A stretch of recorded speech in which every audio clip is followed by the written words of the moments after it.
ప్రేమ అన్న పదానికి రెండు అక్షరాలు, కానీ మీరు నాపైన చూపించినటువంటి ప్రేమ అనంతం. నేను సురేష్, మీ ప్రేమకు బానిస. తర్వాత ప్రోగ్రామ్ వచ్చేసి factorial of a number using recursion అనమాట. ఇంతకు ముందు మనం ఫ్యాక్టోరియల్ ఆఫ్ ఎ నెంబర్ అయితే చేసాం, కానీ రికర్షన్ అనేటువంటి కాన్సెప్ట్ అయితే యూజ్ చేయలేదు. మరి రికర్షన్ అంటే ఏంటి? ఇంతకు ముందు మనం ఆల్రెడీ డిస్కస్ చేసాం. ఏదైనా ఒక ఫంక్షన్ దానికి అదే కాల్ చేసుకుంటే దాన్ని మనం రికర్షన్ అన్నాం అనమాట. అంతే కదా, a function that calls itself అనమాట. దానికి అదే కాల్ చేసుకుంటే దాన్ని మనం రికర్షన్ అన్నాం అనమాట. సో ఈ యొక్క ప్రోగ్రామ్ అనేది చాలా ఇంపార్టెంట్. చాలా ఇంటర్వ్యూస్లో కూడా ఈ ప్రోగ్రామ్ అనేది అడుగుతుంటారు అనమాట. ఓకే, సో రికర్షన్ ఉపయోగించి ఫ్యాక్టోరియల్ని ఏ విధంగా చెయ్యాలి అనేది. ఓకే, దానికోసం సింపుల్గా మనం ఏం చేద్దాం అనుకుంటే ఒక ప్రాజెక్ట్ని క్రియేట్ చేసుకుందాం. ఫైల్, న్యూ, ఆ తర్వాత ప్రాజెక్ట్. ఓకే కదా, ఎంటీ ప్రాజెక్ట్, గో అనమాట. తర్వాత నెక్స్ట్, ఆ తర్వాత సింపుల్గా ప్రోగ్రామ్ 8, తర్వాత నెక్స్ట్, ఆ తర్వాత ఫినిష్ అనమాట. ఓకే ఓకే ఇప్పుడైతే మనకి ప్రోగ్రామ్ 8 అయితే క్రియేట్ అయిపోయింది. దాన్ని సెలెక్ట్ చేసుకున్నాను. ఈ యొక్క ఐకాన్ మీద క్లిక్ చేసేసి ఫైల్ మీద సెలెక్ట్ చేసుకున్నాను. ఇప్పుడు C++ అనమాట. తర్వాత గో, ఆ తర్వాత నెక్స్ట్, ఆ తర్వాత నెక్స్ట్, ఆ తర్వాత సింపుల్గా 3 డాట్స్ క్లిక్ చేసేసి ప్రోగ్రామ్ 8 అనమాట. ఆ తర్వాత సేవ్. ఓకే, ఇప్పుడు ఆల్ సెలెక్ట్ చేసేసుకొని ఫినిష్. ఓకే, ఇప్పుడు మనకి ఏం జరుగుతుంది అనుకుంటే ప్రోగ్రామ్ 8లో సోర్సెస్లో ప్రోగ్రామ్ 8.c అనేది వచ్చేస్తుంది అనమాట. ఇప్పుడు మనం ఏం చేద్దాం, సింపుల్గా #include stdio.h int main, ఆ తర్వాత రిటర్న్ 0. ఓకే, సో ఇప్పుడు మనం చేయాల్సింది ఏంటి అనుకుంటే రికర్షన్ అనేటువంటి కాన్సెప్ట్ని ఉపయోగించి ఫ్యాక్టోరియల్ ఆఫ్ ఏ నెంబర్ని చేయాలన్నమాట. అయితే మనకి ఇంతకు ముందే తెలుసు ఫ్యాక్టోరియల్ ఆఫ్ ఏ నెంబర్ అంటే ఏంటి. ఫ్యాక్టోరియల్ ఆఫ్ ఫర్ ఎగ్జాంపుల్ 5 అనుకోండి, అంటే ఏంటి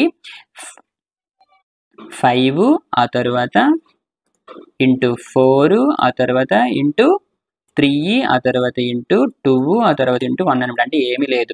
సో ఏదైతే నెంబర్ మనకు వస్తుందో ఆ నెంబర్ యొక్క ముందు నెంబర్లతోటి మల్టిప్లై చేసి ఫైనల్గా వచ్చేటువంటి రిజల్ట్ని మనం చూపించాలన్నమాట. అంతే కదా. సో ఇప్పుడు మనం ఏం చేద్దాము అనుకోనంటే రికర్షన్ చేయాలి. సో రికర్షన్ చేసే ముందు సింపుల్గా మన యొక్క నార్మల్ ప్రాసెస్ చేద్దాం. అంటే ఏంటి, యూజర్ దగ్గర నుండి అతనికి ఏ యొక్క ఫ్యాక్టోరియల్ కావాలో ఆ యొక్క నెంబర్ని తీసుకుందాం. ఓకే, సో సింపుల్గా ఏం చేద్దాం, ప్రింట్ ఎంటర్ ఏ నెంబర్ అనమాట. ఓకే, ఒక నెంబర్ ఎంటర్ చేయమని అడుగుతున్నాము, దాన్ని మనం అందులో స్టోర్ చేస్తున్నాం అనమాట. ఓకే, %n అనమాట. ఓకే, ఇప్పుడు మనకి యూజర్ ఏదైతే ఇచ్చాడో అది n లో ఉంటుంది అనమాట. ఓకే, సో ఇప్పుడు మనం ఏం చేద్దాం, ఇంతకుముందు లాజిక్ రాసాం కదా, ఒకవేళ యూజర్ ఇచ్చేటువంటి నెంబర్ అనేది నెగిటివ్ అనుకోండి, అంటే n అనేది 0 కన్నా తక్కువ అనుకోండి, సింపుల్గా అతనికి అడుగుదాం ఏంటని, print please enter positive number అనమాట. ఓకేనా, please enter positive number. Okay, అలా కాని సమయంలో అప్పుడు మనం అతనికి ఫ్యాక్టోరియల్ ఆఫ్ దట్ నెంబర్ అనేది చెప్తాం. అయితే ఇక్కడ మనం రికర్షన్ యూజ్ చేయాలి, అంతే కదా. సో రికర్షన్ ఏ విధంగా యూజ్ చేయాలనుకోవాలంటే ఫస్ట్ మనం ఒక ఫంక్షన్ని క్రియేట్ చేసుకుంటాం అనమాట. ఓకేనా, ఎందుకోసం a function that calls itself అనేది రికర్షన్ కదా. సో సింపుల్గా ఏం చేస్తాను అనుకోనంటే, అండ్ అదేవిధంగా ఆ విధంగా రాసుకున్నటువంటి ఆ యొక్క ఫంక్షన్ ఏదైతే ఉందో అది నాకు రిజల్ట్ ఇవ్వాలి. అంటే ఫర్ ఎగ్జాంపుల్ నేను ఇక్కడ ఫ్యాక్టోరియల్ ఆఫ్ దట్ నెంబర్ అని చెప్పేసి ఆ యొక్క ఫంక్షన్ని కాల్ చేస్తున్నాను అనుకుందాం. ఓకే, ఫర్ ఎగ్జాంపుల్ ఇలా ఫ్యాక్టోరియల్ అనేటి ఒక మెథడ్ దగ్గర ఉందనుకుందాం. ఓకే, ఇంకా క్రియేట్ చేయలేదు, ఉంది అని అనుకుంటే దానికి యూజర్ ఇచ్చినటువంటి n వాల్యూ ఏదైతే ఉందో దాన్ని పంపిస్తాను అనమాట. ఓకే, ఈ విధంగా పంపించాను. సో పంపించిన తరువాత ఇప్పుడు నాకు ఏం జరుగుతుంది అనుకోనంటే, సో ఈ మెథడ్ నేను కాల్ చేస్తాను కదా, ఈ method has to return me value, అంటే ఈ మెథడ్ నాకు ఒక వాల్యూని రిటర్న్ చేయాలి. ఆ విధంగా రిటర్న్ చేసినటువంటి వాల్యూని నేను ఏం చేస్తాను అనుకోనంటే సింపుల్గా రిజల్ట్ అనేటువంటి ఒక వేరియబుల్లో పెట్టుకొని దానిని నేను ప్రింట్ చేస్తాను అనమాట. Okay, factorial. Okay, factorial of ఆ యొక్క నెంబర్, యూజర్ ఇచ్చిన నెంబర్ ఈజ్ మనకు వచ్చినటువంటి రిజల్ట్. ఓకే, యూజర్ ఇచ్చినటువంటి నెంబర్ n, మనకు వచ్చినటువంటి రిజల్ట్ అనేది రిజల్ట్ అనమాట. అయితే ఇక్కడ మీరు చూసుకుంటే నేను ఏదైతే క్రియేట్ చేయాలనుకుంటున్నానో, ఓకే, ఆ యొక్క మెథడ్ పేరు ఫ్యాక్టోరియల్, అండ్ అది నాకు ఇంట్ అనేటువంటి ఒక రిజల్ట్ని రిటర్న్ చేస్తుంది. అందుకోసమే నేను ఇప్పుడు క్రియేట్ చేసినటువంటి ఫ్యాక్టోరియల్ మెథడ్ ఏదైతే ఉంటుందో దాని యొక్క డాటా టైప్ని ఇంట్ ఇస్తాను అనమాట, దాని యొక్క రిటర్న్ టైప్ని ఇంట్ అని ఇస్తాను అనమాట. మీకు అర్థమైంది కదా. ఓకే, ఇప్పుడు ఇంట్ ఫ్యాక్టోరియల్ అని పెడతాను. పెట్టిన తర్వాత మనం ఈ యొక్క ఫ్యాక్టోరియల్ మెథడ్కి ఇంటీజర్ నెంబర్ పంపిస్తున్నాం. ఓకే, దానిని నేను ఇక్కడ తీసుకోవాలి. అందుకోసం ఏం చేస్తాను అనుకోనంటే ఇంట్ ఏదో ఒక వేరియబుల్ నేమ్ ఇస్తాను అనమాట. అది ఏదైనా అవ్వచ్చు, ఫర్ ఎగ్జాంపుల్ నెంబర్ ఇచ్చాను అనమాట. ఓకే, ఏదైనా ఇవ్వచ్చు. ఓకే, ఇప్పుడు నేను ఏం చేస్తాను అనుకోనంటే రికర్షన్ రాస్తాను. యాక్చువల్గా మన కాన్సెప్ట్ ఏంటి, ఫస్ట్ యూజర్ ఫర్ ఎగ్జాంపుల్ 5 పంపించాడు అనుకుందాం. ఓకే, సో 5 పంపిస్తే మనం ఏం చేయాలి, 5 × 4 చేయాలంటే దాని యొక్క ముందు నెంబర్ ఏదైతే ఉందో ఆ నెంబర్తో మల్టిప్లై చేయాలి. అంటే ఫర్ ఎగ్జాంపుల్ యూజర్ నెంబర్ పంపించాడు. ఓకే, అంటే ఫర్ ఎగ్జాంపుల్ యూజర్ 5 పంపించాడు అనుకుందాం. అది ఇప్పుడు నమ్ అనేటువంటి వేరియబుల్‌లో ఉంది. అంటే ఏంటి? నమ్ అంటే 5. సో, 5 ఇంటూ ఆ తరువాత వాల్యూ. ఓకే. ఆ తరువాత వాల్యూ ఏం కావాలి నాకు? నంబర్ -1 కావాలి అంతే కదా! సో, ముందు 5 ఉంది. సో, తర్వాత నాకేం కావాలి? 5 - 1 అప్పుడు నాకు 4 వస్తుంది. సో, కాబట్టి నేను ఇప్పుడు ఏం చేస్తాననుకోనంటే ఫ్యాక్టోరియల్ ఆఫ్ నంబర్ -1 అంటాననమాట. అంటే ఏంటి? Factorial of 4 పంపిస్తున్నాననమాట. ఫస్ట్ నేను ఫ్యాక్టోరియల్ ఆఫ్ 5 పంపించాను. ఇప్పుడు నేనేం చేస్తున్నాను అనుకోనంటే ఫ్యాక్టోరియల్ ఆఫ్ 4 పంపిస్తున్నాను. ఇక్కడ మీరు చూసుకుంటే రికర్షన్ జరుగుతుంది చూసారా? ఇదే ఫంక్షన్‌ని నేను మళ్ళీ కాల్ చేస్తున్నాననమాట. ఓకే. ఫస్ట్ నాకు 5 అనేది ఉంది. సెకండ్ టైమ్ ఏం జరిగింది నాకు? Factorial of 4 పంపిస్తున్నాననమాట. అప్పుడు నాకేం జరుగుతుంది సెకండ్ టైము? ఇక్కడ నాకు 4 వస్తుందనమాట. అయితే అక్కడ నాకు డైరెక్ట్‌గా 4 రాదు. మీకు అందుకోసమే ఇంతకుముందు మెమరీ లేఅవుట్ కాన్సెప్ట్‌లో స్టాక్ ఫ్రేమ్ గురించి చెప్పాను కదా! ఇప్పుడు అది కూడా మళ్ళీ డిస్కస్ చేసి చూపిస్తాననమాట. రికర్షన్ అనేది చాలా చాలా ఇంపార్టెంట్. మీకు ఆ యొక్క మెమరీ లేఅవుట్‌లో ఒక మెథడ్‌ని కాల్ చేసినప్పుడు యాక్టివేషన్ రికార్డ్స్ అనేవి స్టాక్ ఫ్రేమ్‌లో ఏ విధంగా క్రియేట్ అవుతాయి అన్నటువంటి కాన్సెప్ట్ తెలిసిందనుకోండి, రికర్షన్ అనేది మీకు బాగా అర్థమవుతుందనమాట. ఓకే. ఇప్పుడు సింపుల్‌గా ఈ యొక్క ప్రోగ్రామ్ రన్ చేసి చూద్దాం.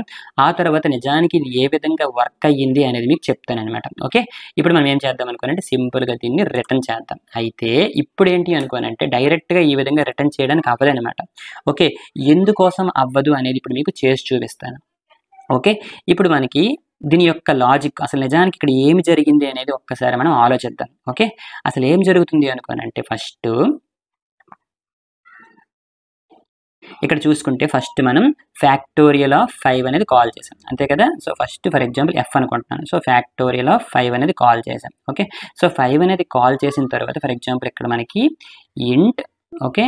సో, ఇంట్ ఇక్కడ మనకి ఫ్యాక్టోరియల్ ఫర్ ఎగ్జాంపుల్ ఎఫ్ అనుకుందాం. సో, ఇటువంటి ఒక మెథడ్ అనేది ఉంది. అంతే కదా! ఇందులో ఫర్ ఎగ్జాంపుల్ ఇంట్ ఎన్ అనేది ఉందనుకుందాం. ఓకే.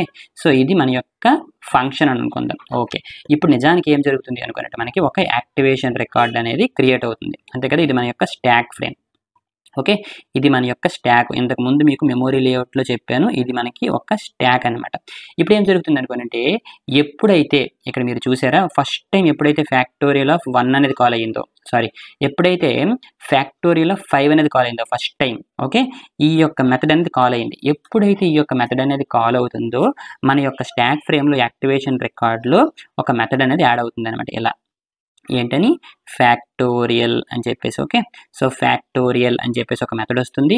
అందులో ఉన్నటువంటి వేరియబుల్స్ అనేవి ఇక్కడికి వస్తాయన్నమాట. ఓకే. ఇప్పుడు మీరు చూసుకుంటే ఫస్ట్ ఈ యొక్క ప్రోటోటైప్ వేరియబుల్ ఏదైతే ఉందో నమ్ ఓకే. ఇది మనకి 5 అని ఉందన్నమాట. ఓకే. ఇక్కడ మనకి నమ్ = 5 వస్తుందన్నమాట. ఓకే. ఇక్కడ ఏం జరుగుతుంది అనేది అసలైన కాన్సెప్ట్. ఏం జరిగింది? నిజానికి ఈ యొక్క ఫంక్షన్ అనేది ఇంకా రిటర్న్ అవ్వలేదు. ఓకే. నిజానికి ఈ యొక్క ఫంక్షన్ అనేది రిటర్న్ అవ్వలేదు. ఎందుకోసం అనుకోనంటే అది ఇంకొక మెథడ్‌ని కాల్ చేసింది. ఓకే.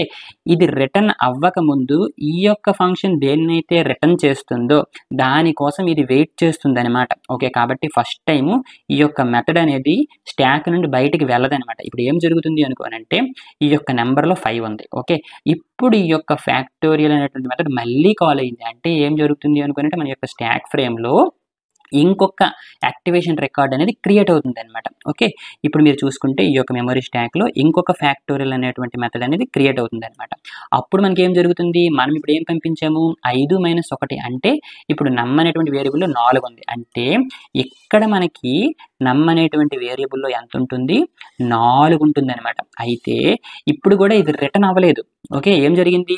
మళ్ళీ అది ఇంకొక మెథడ్‌ని కాల్ చేసింది. అంటే అదే మెథడ్‌ని మళ్ళీ అది కాల్ చేసింది. ఇప్పుడేం చేసింది? 4 - 1 అంటే 3 పంపించిందనమాట. ఓకే.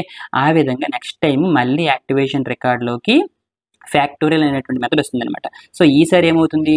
ఎన్‌లోనికి 3 ఉంటుంది. సో, నెక్స్ట్ టైమ్ ఏం జరుగుతుంది? ఎన్‌లోనికి 2 వస్తుంది. ఓకే. నెక్స్ట్ టైమ్ ఎన్‌లోకి 2 వస్తుంది. ఆ తర్వాత ఏం జరుగుతుంది? ఎన్‌లోనికి 1 వస్తుందనమాట. ఓకేనా? ఆ తర్వాత ఏం జరుగుతుంది? ఎన్‌లోనికి 0 వస్తుందనమాట. ఓకే. ఇప్పుడే అసలైనటువంటి కథ మొదలవుతుందనమాట. ఎప్పుడైతే ఈ విధంగా ఎన్‌లోనికి 0 వచ్చేస్తదో మనం ఏం చేస్తాము అనుకోనంటే ఒకవేళ దీన్ని రిటర్న్ చేసామనుకోండి అప్పుడు ఏం జరుగుతుంది? ఒకవేళ రిటర్న్ చేస్తే ఆ 0 × 1 0 అయిపోతుంది. ఓకే. ఆ విధంగా ప్రతీది సున్నాలయిపోతాయి. అందుకోసం మనం ఏం చేస్తాం అనుకోనంటే ఎప్పుడైతే n వాల్యూ 0 అయిపోతుందో ఓకే. ఈ విధంగా దీన్ని మట్టికి ఇలా కాల్ చేసుకుంటూ ఎప్పుడైతే దాని యొక్క వాల్యూ 0 అయిపోతుందో మనం ఏం చేస్తాం అనుకోనంటే 0 రిటర్న్ చేయకుండా 1 రిటర్న్ చేస్తాం అనమాట. సో ఆ విధంగా వచ్చినటువంటి 1 ఏదైతే ఉందో అది ఇంతకు ముందు ఉన్నటువంటి 1తో మల్టిప్లై అవుతుంది. అంటే 1 × 1 1. ఆ తర్వాత అంతకు ముందు ఎంత ఉంది 2 ఉంది. సో 2 ఓకే 1 × 2 2 తర్వాత 2 × 3 6 6 × 4 24. సో 24 × 5 125 అనమాట. ఆ విధంగా ఆ తర్వాత ఒక్కొక్కటి రిటర్న్ చేసుకుంటూ వస్తూ ఒక్కొక్క స్టాక్ ఫ్రేమ్ అనేది కంప్లీట్ అయిపోతుంది అనమాట. అందుకోసమే మీకు మెమరీ లేఅవుట్లో స్టాక్ ఫ్రేమ్ అనేది చాలా ఇంపార్టెంట్. అది మీకు బాగా అర్థమైతే ఈ యొక్క రికర్షన్ కాన్సెప్ట్ అనేది బాగా అర్థమవుతుంది అనమాట. అందుకోసం ఇక్కడ మీరు ఏం చేస్తారనుకోనంటే ఇది ఒకటికొకటి కాల్ అవుతూ ఉంటుంది కదా. అందుకోసం ఇక్కడ మీరు ఏం చేస్తారనుకోనంటే ఇఫ్ నమ్ ఈజ్ ఈక్వల్ టు 0 అయ్యిందనుకోండి మీరు ఏం చేస్తారనుకోనంటే 1 అని రిటర్న్ చేస్తారనమాట. లేదా ఎల్స్ అనే కేసులో ఇది రాస్తారనమాట. అది సింపుల్ కాన్సెప్ట్ అనమాట. ఓకేనా. ఇక్కడ మీరు చూసుకుంటే ఇలా ఉంటుందన్నమాట. సో ఇప్పుడు ఏం జరుగుతుంది అనుకుంటే ఫస్ట్ టైం మనకి ఇక్కడ 5 అనేది వస్తుంది. సో 5 అనేది వచ్చిన తర్వాత ఇక్కడ 5 అనేది ఉంటుంది. అది యాక్టివేషన్ రికార్డులో 5గా ఉంటుంది. తరువాత మనం ఇంకొక మెథడ్ని కాల్ చేసాం. ఈసారి ఒకటి తగ్గించి అంటే 4 వస్తుంది అనమాట. కానీ ఇది మనం రిటర్న్ చేయలేదు. అందుకోసం ఇది మనకి స్టాక్లో అలాగ ఉంటుందన్నమాట. అయితే ఎప్పుడైతే చివర్లో నెంబర్ యొక్క వాల్యూ 0 అయిపోతుందో అప్పుడు మనం రిటర్న్ చేసామన్నమాట. ఓకే అప్పుడు రిటర్న్ చేసిన తర్వాత ఇది బయటికి వెళ్ళిపోతుంది. ఆ తర్వాత ఇది బయటికి వెళ్ళిపోతుంది. అలాగ ఒక్కొక్కటి రిటర్న్ చేసుకుంటూ ఒక్కొక్క యాక్టివేషన్ రికార్డ్ అనేది కంప్లీట్ అయ్యి ఫైనల్గా మనకి ఈ ఫస్ట్ మనం ఏదైతే మెథడ్ కాల్ చేసామో అది రిటర్న్ చేస్తుంది అనమాట. ఓకే అంతే. ఇప్పుడు ఒకసారి ప్రోగ్రామ్ రన్ చేసి చూద్దాం. ఓకే ఇప్పుడు ఫర్ ఎగ్జాంపుల్ 5 ఎంటర్ చేసాను అనుకోండి. చూసారా 120 అనేది నాకు వచ్చేసింది అనమాట. ఓకే సింపుల్ కాన్సెప్ట్ కదా. అంతే. ఓకే ఒకవేళ ఇప్పుడు మీరు నెగిటివ్ నెంబర్ని ఎంటర్ చేసినా ఫర్ ఎగ్జాంపుల్ -10 ఎంటర్ చేసినా ప్లీజ్ ఎంటర్ పాజిటివ్ నెంబర్ అని అడుగుతుంది అనమాట. అంతే. సో రికర్షన్ కాన్సెప్ట్ అనేది చాలా ఇంపార్టెంట్. కానీ రికర్షన్ కాన్సెప్ట్ అనేది మీకు నీట్గా అర్థం అవ్వాలి అంటే ఇంతకు ముందు వీడియోస్లో మనం డిస్కస్ చేసుకున్నటువంటి మెమరీ లేఅవుట్ కాన్సెప్ట్లో స్టాక్ ఫ్రేమింగ్ గురించి మాత్రం చూడండి. ఓకేనా.